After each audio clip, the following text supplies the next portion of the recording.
Madiwani wa halmashauri ya jiji la Arusha wamekataa kugawa mara mbili kwa jimbo la Arusha mjini, wakidai kwamba ukubwa uliopo hivi sasa unakidhi mahitaji, huku wakikubali kugawanywa kwa kata 8 za jiji la Arusha, ambapo itawasogezea wananchi ukaribu wa mahitaji ambao wamekuwa wakipata shida kukidhi changamoto zao. AyoTV pamoja na millardayo.com tumempata meya wa jiji la Arusha Maximilian Irange, ambaye anaeleza kuhusiana na maazimio ambayo yametolewa na baraza hilo. Hoja ya kugawa sio jimbo tu la Arusha mjini, ni maelekezo ya serikali kupitia tume ya uchaguzi.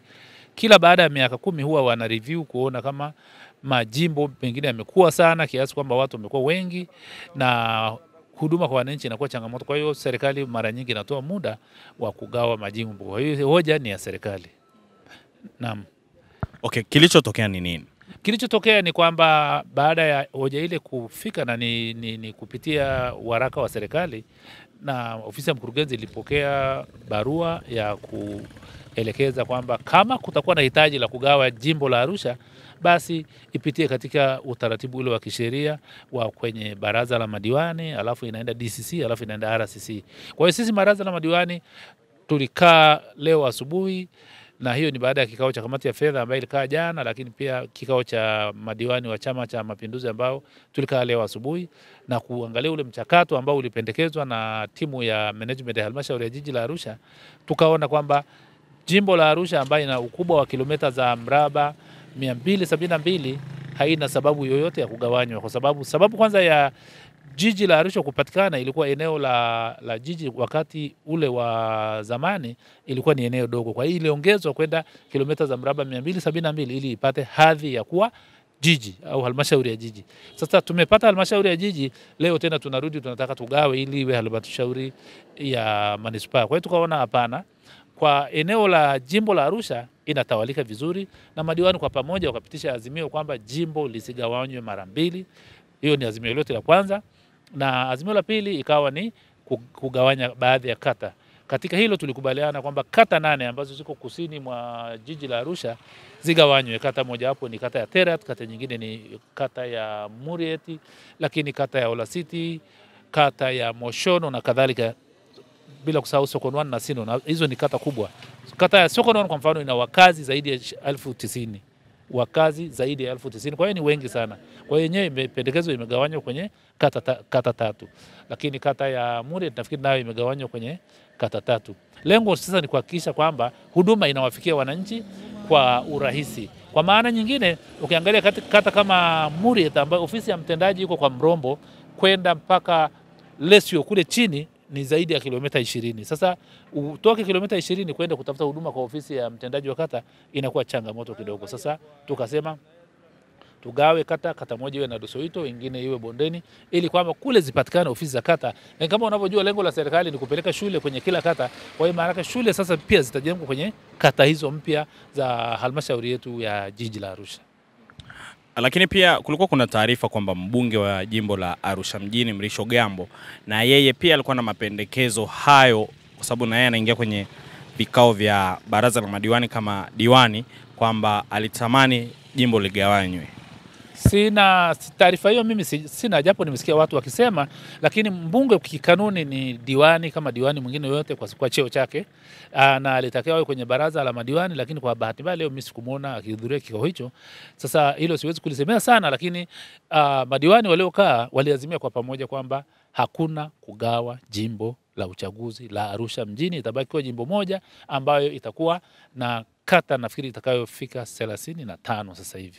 Kwa hiyo zimeongezeka kata, zimeongezeka mitaa, lakini kuhusu jimbo hapana. Lakini baadaye pia mimi ni mjumbe wa kamati ya DCC, kikao cha DCC ambacho mwenyekiti ni mkuu wa wilaya, pia pale walipokea taarifa hiyo na kuipitisha kama madiwani walivyoshauri, lakini tukapendekeza kwamba kwa sababu sasa kata zimeongezeka sana, tukapendekeza tarafa ya Ilirai nayo igawanywe mara mbili ili tupate tarafa nyingine. Kwa hiyo haya ni maamuzi ya DCC ambayo sasa tunasubiri kikao cha RCC ambako mwenyekiti wake ni mkuu wa mkoa ili iweze kupelekwa serikalini.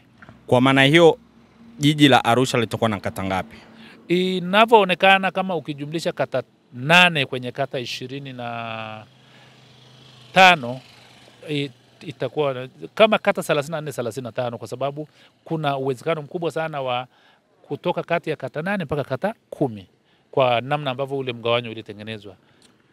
Kata hizi zinaenda kuongezeka, ina maana kwamba majukumu yataongezeka, watendaji wataongezeka, lakini pia gharama za uendeshaji zitaongezeka. Hili mmelitazama vipi? Kinachopelekea kata kukatwa ni idadi ya watu kuongezeka.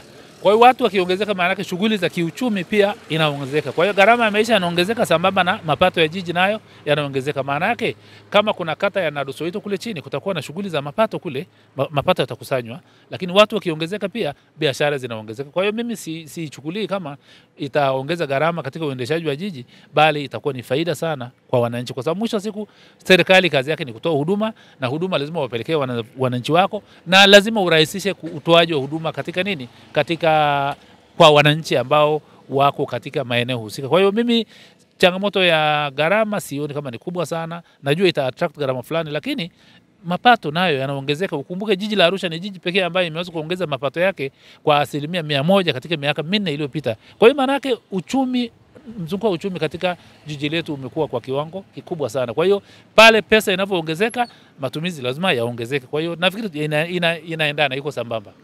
Jiji la Arusha lina wakazi wangapi? Jiji la Arusha na wakazi kwa mujibu wa sensa ya watu na makazi ya mwaka 2022 ina wakazi 617, ambao leo nafikiri watakuwa wameongezeka kwa sababu ile ni 2022 na leo ni 2025. Kwa hiyo pengine inaweza ikawa na watu 630 na kuendelea, ambako sasa ukigawa hizo kata na ukagawa na mitaa, maana yake huduma sasa itawafikia wananchi kwa urahisi. Kama ni vituo vya afya vitajengwa, lakini shule zitajengwa, badala ya mtu atoke kutoka kule Lesio kule chini kwa mfano, au kule Kalimaji kule chini kutoka kata ya Moshono kwenda kufuata shule upande wa pili wa kata. Kwa hiyo mimi nafikiri hii ni jambo jema madiwani wamefanya la kugawa kata, lakini pia madiwani wametumia busara kubwa sana kwa kutokuigawa jimbo, kwa sababu ya pia kuangalia namna ya kutoibebesha jimbo letu gharama kubwa sana, kwa sababu kukiwa na mgawanyo wa mambo mengi, gharama nazo zinaongezeka. Umesema mapato yamepanda. Yamepanda kwa kiwango gani na mwanzo yalikuwa kiasi gani? Wakati tunaingia kwenye baraza la madiwani mwaka 2020 ilikuwa shilingi bilioni 23.